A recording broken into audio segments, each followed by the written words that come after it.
Hi everyone, welcome to another video. आज की video का टाइटल देखकर आपको इतना तो पता चल गया होगा कि हम क्या करने वाले हैं। तो देखो, ये ग्लू गन बहुत ही ज्यादा पुरानी है लेकिन ये टूट गई है, तो मुझे इसको फेंकने का दिल तो बिल्कुल भी नहीं कर रहा क्योंकि इसकी क्वालिटी बहुत ज्यादा अच्छी है। लिटरली गाइज, ये ग्लू गन मेरे पास पिछले 12 सालों से रखी हुई है। इसने मेरा साथ कहीं भी नहीं छोड़ा। मेरे स्कूल के प्रोजेक्ट्स हो गए, कॉलेज के प्रोजेक्ट्स हो गए, लेकिन रिसेंटली ये मुझसे टूट गई। तो इसे मैं ऐसे तो यूज कर नहीं सकती थी क्योंकि इसकी नोजल बार बार हिल रही थी। इसे सही करने के लिए मैंने बहुत तामझाम की। सबसे पहले तो मैंने कार्डबोर्ड का एक पीस लिया और उसे प्रेस करने लगी, लेकिन ये ठीक तरीके से नहीं हो रहा था। फिर मैंने इसके ऊपर का एक कवर उतार, क्योंकि हमने इसे फोल्ड करके लगाना है ना। इस ग्लू गन की नोजल ज्यादा हीटअप नहीं होती, इसीलिए मैं कार्डबोर्ड का यूज कर रही हूँ। लेकिन आप कार्डबोर्ड का यूज बिल्कुल भी मत करना क्योंकि मोस्टली जो ग्लू गन होती है उसकी नोजल बहुत हीटअप हो जाती है और कार्डबोर्ड जल भी सकता है। इसका ऑल्टरनेटिव मैं आगे जाके आपको बताऊंगी कि आप कार्डबोर्ड की जगह क्या यूज कर सकते हैं। अब कार्डबोर्ड रेडी हो गया है, तो मैंने कार्डबोर्ड को सबसे पहले तो इस शेप में कटिंग कर लिया और इस तरह के मैंने 2 पीस कटिंग किए। दोनों कार्डबोर्ड को 1 बाय 1 करके हम प्लास्टिक जहां से टूट गया था उसी जगह बस इसे फिक्स करेंगे।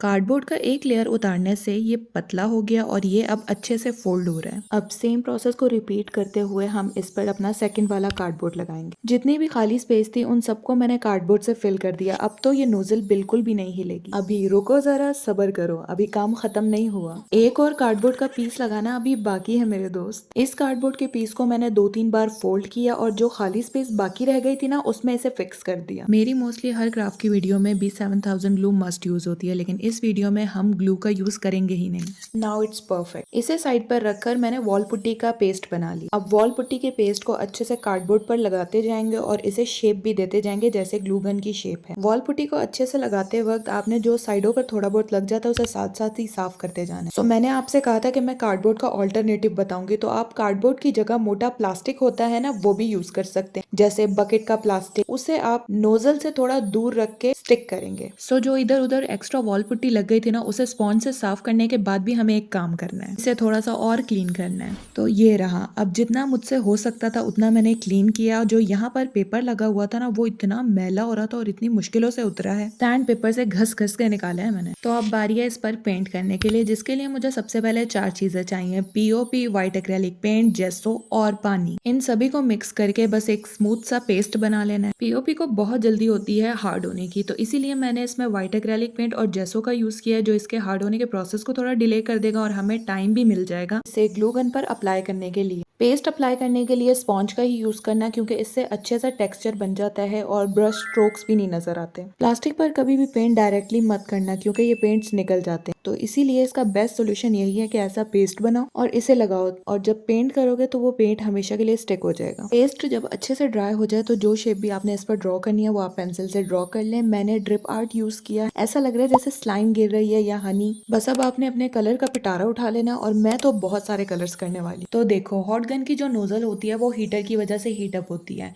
और हीटर इलेक्ट्रिकली इंसुलेटेड होता है, तो सिर्फ नोजल गर्म होती है, वो करंट नहीं देती। ये सारी इन्फॉर्मेशन होना इलेक्ट्रिकल चीजों के साथ कुछ भी करने से पहले आपको जरूर होनी चाहिए। प्रिकॉशंस लेना मस्ट है। तो देखो, मैंने 2 जगह पे सी ग्रीन कलर यूज किया है, आप चाहें तो हर जगह डिफरेंट कलर भी यूज कर सकते हैं। अब ये वाला जो कलर है वो मैंने किस तरह बनाया, तो जो बाकी सी ग्रीन कलर बच गया था ना, उसमें मैंने थोड़ा सा पर्पल कलर ऐड कर दिया और दोनों को मिक्स करने से ये शेड बन गया। थर्ड, मैंने रेड कलर चूज किया और ये तीनों कलर काफी अच्छे लग रहे हैं एक साथ। बस अब इसी तरह 1 बाय 1 करके सारे पेंट्स कर लेंगे। जो कलर मुझे जहां लग रहा था कि ये यहाँ अच्छा लगेगा उसे मैंने वहीं पर पेंट किया। आप चाहें तो 2 कलर्स का भी कॉन्ट्रास्ट रख सकते हैं, इसमें पिंक एंड पर्पल बहुत अच्छा लगेगा। एक पिंक, एक पर्पल, एक पिंक, एक पर्पल और फिर से एक पिंक और एक पर्पल, या फिर ग्रेडियंट इफेक्ट भी दे सकते हैं। तो देखो, अब ये पता चल रहा है कि ये प्लास्टिक कभी टूटी भी थी, लेकिन आपको तो पता है ना कि इसकी प्लास्टिक टूटी है। चलो कॉमेंट्स में ये बताओ कि किस साइड की प्लास्टिक टूटी थी। गाइज, मैंने आपसे कहा था ना, ये ग्लू गन पिछले 12 सालों से मेरे पास है, लेकिन सच तो ये है कि ये ग्लू गन इससे भी ज्यादा पुरानी है क्योंकि ये ग्लू गन पहले मेरी अम्मी की हुआ करती थी।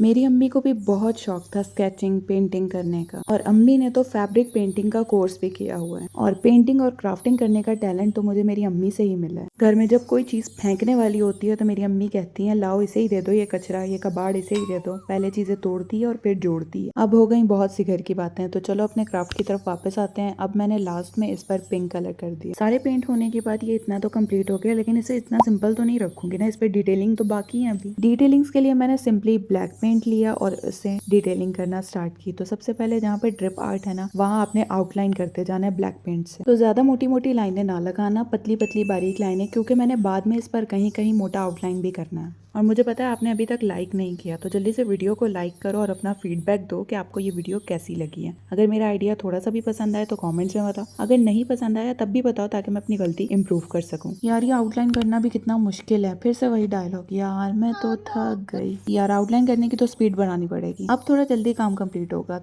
और अल्हम्दुलिल्लाह रमजान भी आने वाले हैं। ये ऐसा बाबरकत महीना है जिसमें नमाज, रोजे, सदका और कुरान पाक की तिलावत का अजर 1000 गुना बढ़कर मिलता है। रिस्क में इजाफा होता है, छोटी छोटी चीजों पर शुक्र अदा करने का जज्बा बढ़ जाता है। रमजान में इबादत करने का अलग ही मजा होता है, हर दुआ का जवाब नजदीक लगता है। रमजान दिल को सुकून, जिंदगी को रोशन करने वाला महीना, सब्र शुक्र वाला महीना। जो शख्स रमजान में सब्र करता है, अल्लाह ताला उसकी जिंदगी रोशन कर देते हैं।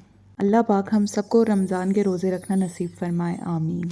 अब देखो, जैसे मैंने कहा था कि मैं बाद में थोड़ा थोड़ा मोटा आउटलाइन भी कहीं कहीं करूंगी। प्लंजर को तो मैं ऐसे नहीं छोड़ने वाली, तो इसके लिए सिंपली मैंने ऑरेंज कलर ही चूज किया। बस इसे ऑरेंज कलर से सिंपली पेंट कर दिया। पहले तो मैंने इस पर जैसो लगा के पेंट किया था, लेकिन उससे प्लंगर को पुश करने में दिक्कत आ रही थी, इसीलिए मैं विदाउट जैसो आपको पेंट करके दिखा रही हूँ। वर्निश लगाने के बाद इसके पेंट नहीं निकलेगा। अब ब्रश के साथ मैं कहीं कहीं व्हाइट पेंट से हल्के हल्के स्ट्रोक दे रही हूँ। मुझे तो नहीं समझ आ रहा था कि मैंने ऐसा क्यों किया, लेकिन फिर मैंने कर लिया तो ये अच्छा ही लग रहा था। हमारा 90% काम हो चुका है, अब बस वर्निश लगाने की देर है। वर्निश लगाने में कोई कंजूसी नहीं करना, क्योंकि ये पेंट्स बाद में निकल भी सकते हैं, स्पेशली वो प्लंगर वाला। और इसी के साथ हमने अपनी टूटी हुई हॉट ग्लू गन को रिपेयर कर लिया। अब आप सब बताएंगे कि ये न्यू लुक कैसा लगा, let me know in the comments. इसी के साथ हमारी ये वीडियो यहीं कंप्लीट होती है और हम मिलते हैं अपनी नेक्स्ट वीडियो में।